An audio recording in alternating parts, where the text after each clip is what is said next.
High friends, welcome back to my channel Somen Puja blog. আশা করি আমার এই ভিডিওটা আপনাদের সবার ভালো লাগে। আশা করি আপনারা সবাই ভালো আছেন, সুস্থ আছেন। আমি অনেক ভালো আছি, সুস্থ আছি। আজকে আমি আপনাদের সাথে এমন একটা রেসিপি নিয়ে এসেছি যে রেসিপিটা কিন্তু বেবি নান, পরোটা, রুটি, লুচি সবার সাথে কিন্তু জাস্ট অসাধারণ লাগে। সেই রেসিপিটার নাম হলো কাশ্মীরি আলুর দম। আশা করি এই রেসিপিটা আপনাদের খুব ভালো লাগবে। আমি এটা কিন্তু একদম ঘরোয়া উপায়, ঘরোয়া পদ্ধতিতে একদম কম মশলা দিয়ে কিন্তু রেসিপিটা আমি করেছি। আশা করি এই রেসিপিটা আপনাদের খুব ভালো লাগবে। যদি ভালো লেগে থাকে তাহলে প্লিজ বন্ধু লাইক, কমেন্ট, শেয়ার এবং সাবস্ক্রাইব করতে কিন্তু একদম ভুলবে না। নেক্সট ভিডিওতে আমি তোমাদের কীভাবে বেবি নান বানিয়েছি সেই রেসিপিটাও কিন্তু তোমাদের দিয়ে দেবো। চলো বন্ধুরা, তাহলে দেখে নিই কীভাবে আমি কাশ্মীরি আলুর দম বানিয়েছি। Let's go. ভালো করে আলুটা জলে ধুয়ে নিলাম, ধুয়ে আলুটার জল ঝরিয়ে নিয়ে একটা পাত্রে আলুগুলো তুলে রাখলাম। তারপর ওদিকে মশলার জন্য লাগবে চাল মগজ, কয়েকটা কাঁচা লঙ্কা, আদা কুচি, কাজু বাদাম, নুন, হলুদ, মৌরি, গোটা গরম মশলা এবং ফেটানো টক দই। মিক্সিং জারের মধ্যে নিয়ে নিলাম কয়েকটা আদা কুচি, কয়েকটা কাঁচা লঙ্কা, চাল মগজ, কাজু বাদাম দিয়ে একটা মিহি পেস্ট তৈরি করতে হবে।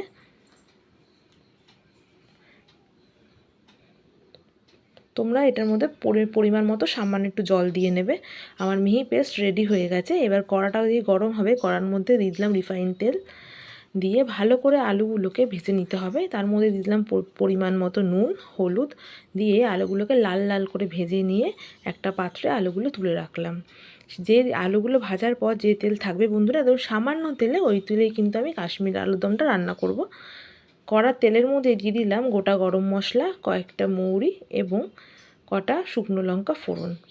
ফোড়নটা ভালো করে ভাজা হয়ে গেলে যে মিহি পেস্টটা তৈরি করেছিলাম সেই পেস্টটা কিন্তু আমি ওর মধ্যে দিয়ে দিলাম। দিয়ে এবার ভালো করে কষাতে হবে। তার মধ্যে দিয়ে দিলাম নুন, হলুদ এবং কাশ্মীরি লঙ্কার গুঁড়ো।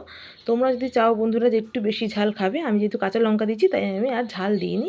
তোমরা যদি মনে করো যে আর একটু ঝাল খাবে তাহলে তোমরা পরিমাণ মতো লঙ্কার গুঁড়ো অ্যাড করতে পারো।